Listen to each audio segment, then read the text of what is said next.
When David joined, we simply wrapped the entire lineup for the new and old band, since we have two members that rejoined Obscura, Jeroen Paul Tesseling from the Netherlands and Christian Münzner from Germany.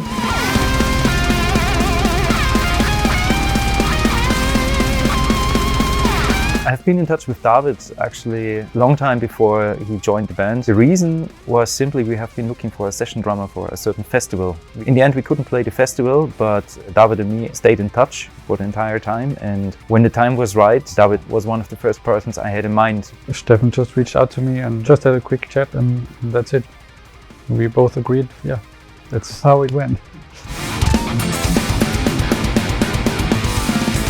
In the end, we decided to track drums in Austria, in Graz, to have David work within his very own and actually family environment where he used to record drums within the last 10 years already. We hired the same engineer in the studio where he tracked albums before. I always liked Obscura because they had a very musical approach to their music. It wasn't just techy or extreme or fast. It felt like the music was written from composers.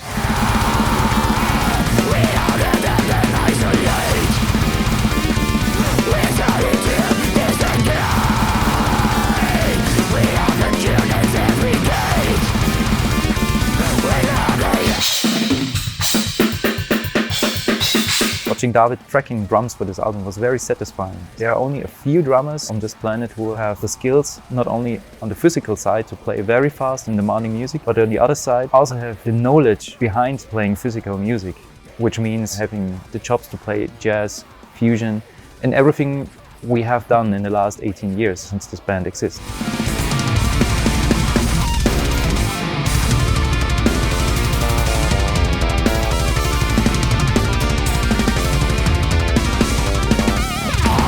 On the one hand, it was a big challenge to reproduce the existing material, and on the other hand, I also tried to bring in my own personality to the music. That's also what I wanted to focus during writing this new material. What David brings to this album is simply his very own style of playing drums.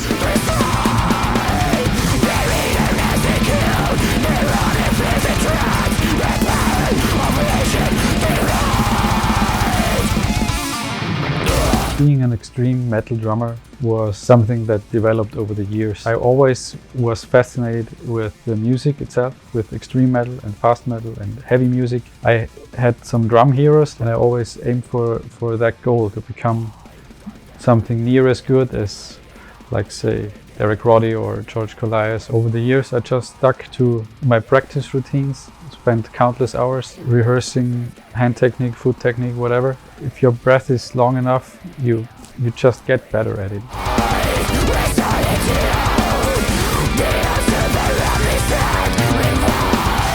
Writing the album with David was quite easy. We delivered a couple of guidelines in terms of drums, like demo drums, to him, and he basically worked out his entire drum composition. Together we arranged each song. So he had his input. At the same time, we showed him the songs and the routes where we're going into. This turned out super smooth. We rarely had any discussions. It was crystal clear and it was simply a match. It was a match within the entire group.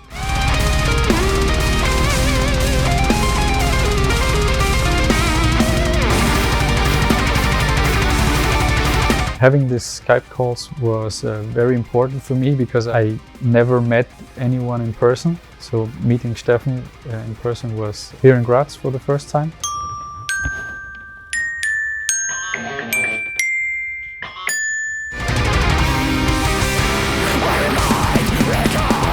I wanted to incorporate a balanced mix of classic extreme metal drumming, like blast beats and skank beats and all that stuff everyone loves and everyone's expecting me to do it on the record. But I also wanted to bring more musicality to the table. I wanted to incorporate all of my 6 toms and rearrange certain drum parts that really move from the left to the right so that the audience would get a nice hearing experience.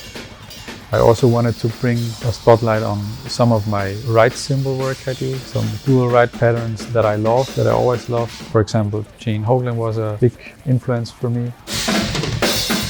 Of course, I wanted to come up with some very strange patterns and very challenging stuff, and that's also something I feel like is recognizable for a band like Obscura. You know, you have to be at least a little over the top at some parts, And that's also what I tried to do. But on the other hand, I also wanted to surf the song and not play over the top all the time.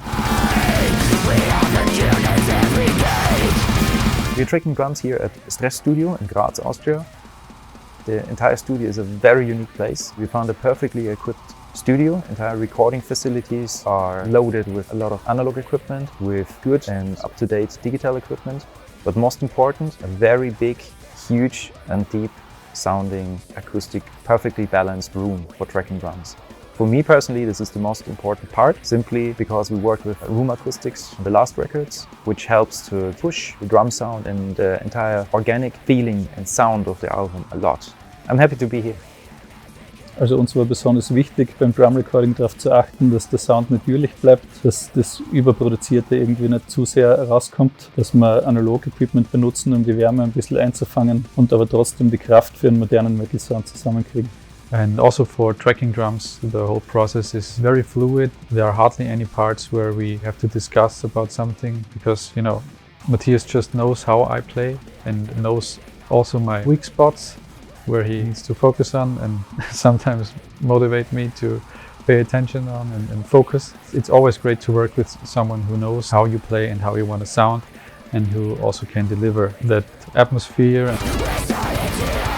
Die Zusammenarbeit mit David funktioniert eigentlich ohne Worte. Dadurch, dass wir ihn schon so lange kennen, weiß jeder eigentlich den Schritt, der zu tun ist. David ist immer top vorbereitet. Die Songs sind von vorne bis hinten durchtranskribiert und werden dann in 3-4 Takes meistens aufgenommen. So for this recording session, I will also do the editing for the drums. That's something that I like to do because I know what I played and I know what's required during the song.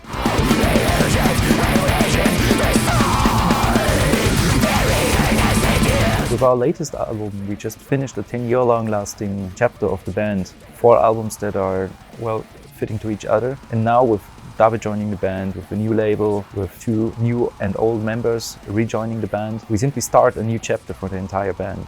We won't repeat ourselves, but at the same time we are going to start to do something new. So we move forward and I can't wait to show you what we are going to do.